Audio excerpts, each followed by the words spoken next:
नमस्कार, ज्योतिष इंद्राणी में आपका स्वागत है।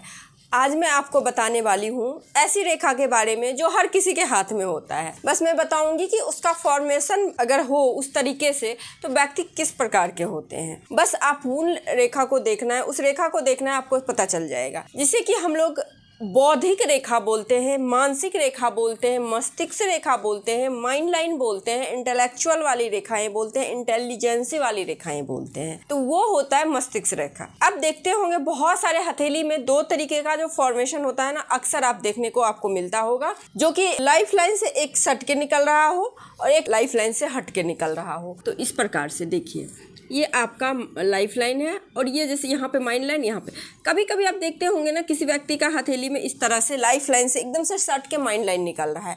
अब लाइफ लाइन से माइंड लाइन सट के निकल रहा है, इसका मतलब क्या होता है? देखिए, इसका मतलब होता है कि जो जातक हैं वो अपने कोई भी डिसीजन में पिता का सहमति चाहिए, माता का सहमति चाहिए, यानी कि माता और पिता दोनों का सहमति होगा तभी वो कोई भी डिसीजन लेंगे लाइफ में।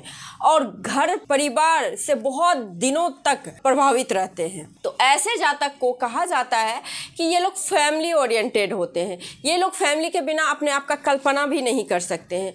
इनके लिए फर्स्ट प्रायोरिटी होता है इनका फैमिली, इनके माता और पिता, ये होता है। अब दूसरा जो होता है रेखा हट के निकलता है। अब हट के निकलने वाले कैसे होते हैं? देखिए, इंटेलेक्चुअल पावर की बात करते हैं तो अगर जिनका भी रेखा सट के निकलता है उसके कंपेयर देन जिसका रेखा हट के निकलता है वो ज्यादा बौद्धिक क्षमता उनमें होता है, उनमें इंटेलेक्चुअल पावर बहुत ही ज्यादा होता है। सबसे पहली बात तो 18-19 के उम्र से ही वो अपने माता पिता से अलग होके कहीं हॉस्टल में चले गए, कहीं चले गए, अलग हो जाते हैं। एक दूसरी चीज, ऐसे लोग अपना डिसीजन खुद लेते हैं, इंडिपेंडेंट होते हैं, इनकी बौद्धिक क्षमता अद्भुत होती है, बहुत ही ज्यादा महत्वाकांक्षी होते हैं।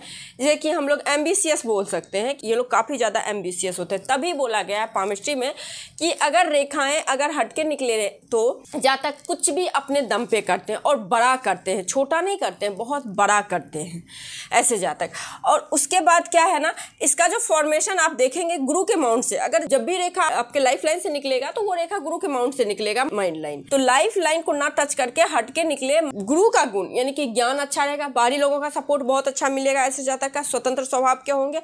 लड़का का हो तो फिर चलेगा, लड़की का अगर होता है तो ऐसे ही जातक का दाम्पत्य जीवन खराब हो जाता है, क्योंकि ये से जो लेडीज होती हैं वो जल्दी किसी के अंडर में रहना पसंद नहीं करती, वो अपना डिसीजन खुद लेने वाली होती हैं, किसी के डिसीजन में हाँ मिलाने वाली होती नहीं है। तो दिक्कत वहाँ पे, प्रॉब्लम वहाँ पे शुरू हो जाता है। तो इस प्रकार से जिसकी भी रेखा हटके निकले तो ये अच्छा। एक चीज़ और होता है, अगर ये हटके रेखा निकले और मंगल तक जाए, मंगल तक जाने का मतलब है कि जातक बहुत ही प्रैक्टिकल है, अपना डिसीजन लेगा, एक्शन ओरिएंटेड है, तुरंत सोचेगा, उस चीज़ को करेगा, इंडिपेंडेंट रहेगा। ये तो मैं बार बार आपको बता ही रही कि इंडिपेंडेंट रहते हैं ये लोग। अब क्या होता है ना, ये रेखा कभी कभी आप देखते होंगे इस तरह से माइंड लाइन पे आ रहा है। अब माइंड लाइन पे आने का क्या मतलब हो गया? अब माइंड लाइन पे आने का थोड़ा सा अगर कर्व होके माइंड लाइन पे आए तो इनका जो कलात्मक ज्ञान जो होता है उसको स्वतंत्र रूप से लोगों के बीच में लाते हैं। जो भी इनके अंदर आर्टिस्टिक टैलेंट हो या फिर कुछ भी, इनमें बहुत अद्भुत ज्ञान होता है। मतलब कोई भी चीज़ को 1 सेकंड में देखा, उसको उतार लिया। अगर हम महिलाएं की बात करें तो बहुत अच्छे सिलाई कटाई वगैरह इन सभी चीज़ों में बहुत माहिर हो जाती हैं। खाना वगैरह भी एक अलग फ्लेवर का बनाना मिला के, जैसे आम लोग कुछ बना रहे हैं लेकिन उसको मिला के एक अलग चीज, मतलब यूनिक होना कह सकते हैं, किसी भी प्रेजेंटेशन में अपना एक यूनिकनेस वो उसमें डालना, ये नेचर हो जाता है अगर हल्का कर्व हो तो। काल्पनिकता इनकी भी अद्भुत होती है, बहुत काल्पनिक दुनिया में रहते हैं, प्रैक्टिकल थोड़ा कम होते हैं। अगर कभी कभी आप देखते होंगे ये बहुत ही ज़्यादा यूं हो जाए तो ये अच्छा नहीं बोला गया, ये बहुत ही अशुभ बोला गया। तो ऐसे जातक इतनी ज़्यादा सोचते हैं, इतना काल्पनिकता में रहते हैं, इतना ज़्यादा बना लेते हैं, एक ओरा कहते हैं ना कि बस ये मेरा दुनिया है, हकीकत कुछ नहीं होता है, सब गलत होता है, सब निगेटिव होता है, इस तरह की चीज़ें होती है। तो ये आपके इंटेलेक्चुअल पावर को बताता है। तो इसीलिए इसको हम लोग बौद्धिक रेखा, मानसिक क्षमताएं वाली रेखा बोलते हैं। अच्छा, अब कभी देखे होंगे आप, कभी कभी ये रेखा बीच में से टूट गई।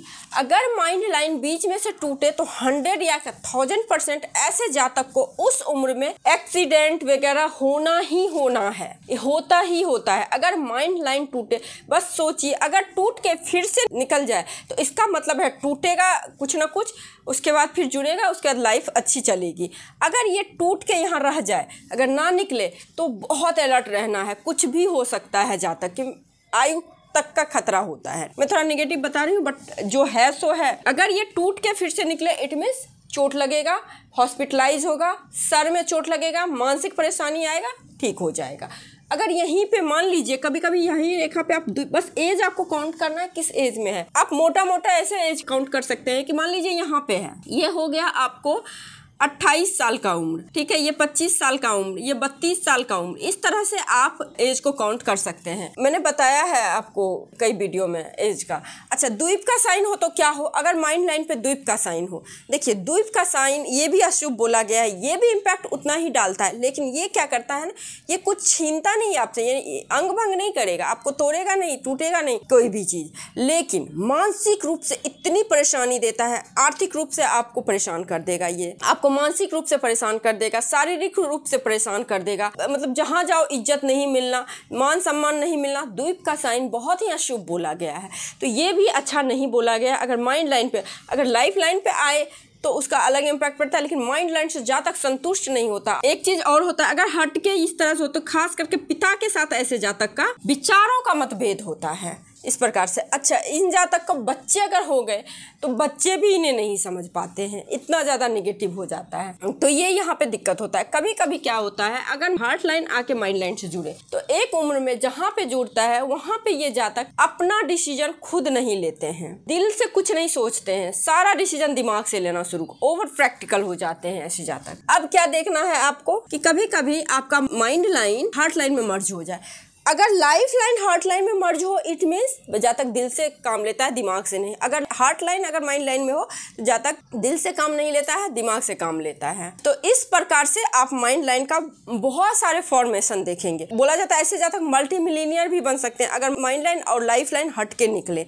तो ये लोग जितने लेवल का पैसे अर्निंग करना चाहते हैं उतने लेवल का पैसे अर्निंग कर सकते हैं, बहुत बड़े बड़े लेवल का पैसे अर्निंग करते हैं ऐसे जातक।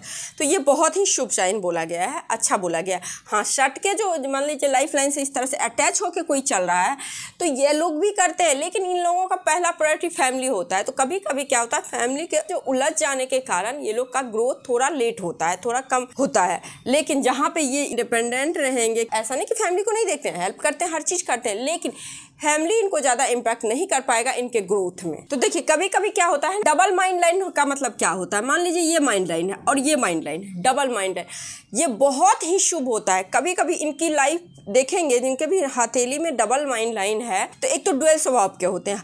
कोई भी डुअल स्वभाव का मतलब निगेटिव नहीं है, कोई भी चीज़ को ये निगेटिव वे में भी सोचेंगे, पॉजिटिव वे में भी सोचेंगे, और ये लोग कभी ना कभी लाइफ में बाउंस बैक जो कहते हैं एकदम गिर जाएंगे उसके बाद सीधे ऊपर जाएंगे, मतलब बहुत ही ज़्यादा ग्रोथ करते हैं। तो डबल माइंड लाइन वाले भी जातक बहुत ही ज़्यादा अच्छे बोले गए हैं, बहुत ही ज़्यादा रिच बनते हैं। रिच साइन में एक साइन जो पामिस्ट्री में लिखा गया है बिल्कुल क्लियर कि डबल माइंड लाइन वाले जातक सिंगल माइंड लाइन वाले जातक से कहीं ज़्यादा लकी होते हैं और कहीं ज़्यादा रिच होते हैं। तो ये भी बहुत ही अच्छा है। देखिए रेखाएं का काम ही होता है आपके अंदर के एनर्जी कैपेसिटी को बताना। छोटे माइंड लाइन वाले व्यक्ति मल्टीपल काम करना पसंद करते हैं, मल्टीपल काम करते हैं, और हो सकता है वो चीज़ों को जल्दी एब्जॉर्ब ना करे, जल्दी सीखे ना।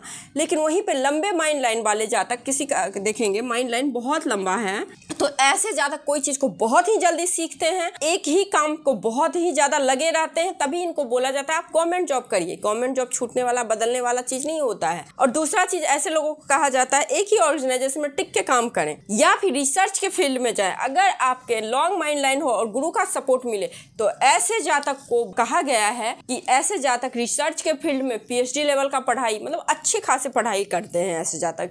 ज्ञान भी बहुत अच्छा होता है, क्योंकि देखिए ज्ञान आप कब अर्जन करेंगे, जब आपका दिमाग काम करेगा ना, तभी माइंड काम करेगा, तभी आप करेंगे। तो माइंड लाइन का इम्पैक्ट होता है इसमें। तो माइंड लाइन आपका अच्छा है तो ऐसे जातक के लाइफ में बहुत कुछ ईजी वे में अचीव कर लेते हैं, किसी भी चीज़ को बहुत आसानी से अपने फेवर में कर लेते हैं। तो ये माइंड लाइन का इम्पैक्ट होता है। तो यही कुछ बातें थी जो मैं आपको बताना चाहती थी माइंड लाइन के बारे में, जिसे कि हम लोग बहुत सारे नामों से जानते हैं। तो आज के लिए बस इतना ही। नमस्कार।